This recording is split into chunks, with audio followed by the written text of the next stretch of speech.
Princess Diana's public life began like a fairy tale. It ended like a Shakespearean tragedy. Lady Diana Spencer first fell under the unrelenting gaze of the cameras in 1981, when it was rumored she would be engaged to Prince Charles, heir to the British throne. Even then, the media followed her every move. Not long after, Buckingham Palace made the announcement official. Has it been a strain trying to carry out a courtship without anyone knowing? Yes, it has, but I think anyone in the position we've been in would feel pressure and everything. It's been worthwhile. At 19 years old, Lady Diana perhaps did not realize how bright and ever-present the spotlight would be. Princess Diana would find it inescapable. On July 29, 1981, 1 billion people watched the wedding worldwide. 600,000 lined the streets leading to St. Paul's Cathedral. It looked as if the prince and his bride could live happily ever after. Hi, Diana Frances.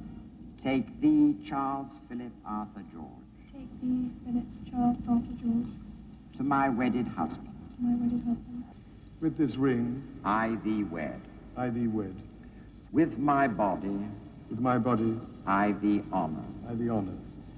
And all my worldly goods with thee I share. All thy goods with thee I share.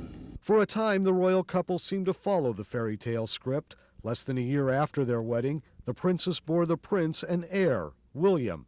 In 1984, another son, Prince Harry. She was, by all accounts, a devoted mother. But behind the scenes, there was trouble. Diana felt stifled by the rigid royal life. She felt abandoned by a husband devoted to official duties. She appeared thin and later admitted to suffering from the eating disorder bulimia. In the early 1990s, there were rumors of Charles' infidelity, particularly with a former girlfriend, Camilla Parker Bowles, now married.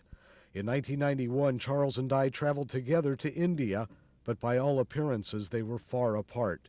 Diana handed out the awards at a polo match, but seemed little interested in her husband's affection. She would sit alone at one of the world's great symbols of love, the Taj Mahal. In 1992, reports began to emerge claiming Diana had extramarital love affairs. Queen Elizabeth pushed for a separation, but threatened to cut Diana off from her children if she filed for divorce. By the end of the year, Prime Minister John Major made a solemn statement. It is announced from Buckingham Palace that with regret, the Prince and Princess of Wales have decided to separate. Their Royal Highnesses have no plans to divorce, and their constitutional positions are unaffected. Over time, Diana had begun to build a public life on her own, separate even before the separation. She traveled to France and met with the Prime Minister's wife. She went to Zimbabwe and fed starving children. In India, she touched the lepers. She won the public's heart, but came under constant pressure and attack from her mother-in-law, the Queen.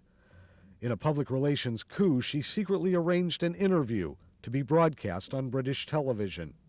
I'd like to be a queen of people's hearts, in people's hearts, but I don't see myself being queen of this country. I don't think many people would want me to be queen. Actually, when I say many people, I mean the establishment that I'm married into, because they've decided that I'm a non-starter. Why do you think they've decided that? Because I do things differently, because I don't go by a rule book, because I lead from the heart, not the head. And albeit that's got me into trouble in my work, I understand that. But someone's got to go out there and love people and show it. Diana became immersed in causes of the heart. This summer she went to Bosnia to fight for a ban on landmines. And she pursued affairs of the heart, appearing in recent weeks to find love with Egyptian millionaire Dodi Al-Fayed. And all the while the photographers chased and snapped and pushed and shouted and captured her image, in public and in private. Sometimes she seemed to invite the attention, sometimes she seemed to want none of it. Excuse me. As a parent, could I ask you to respect my children's space? They couldn't get away from each other. She would play up to the paparazzi when she wanted it, and she would then hate them. And it's like a woman who is being abused by a man she loves and hates. She somehow can't give it up. It was a relationship that perhaps in the end took her life. The woman who once appeared to be the fairy tale princess ended up more like Shakespeare's Prince Hamlet, victim of a fate she could not control. Craig Heaps for the 10 o'clock news.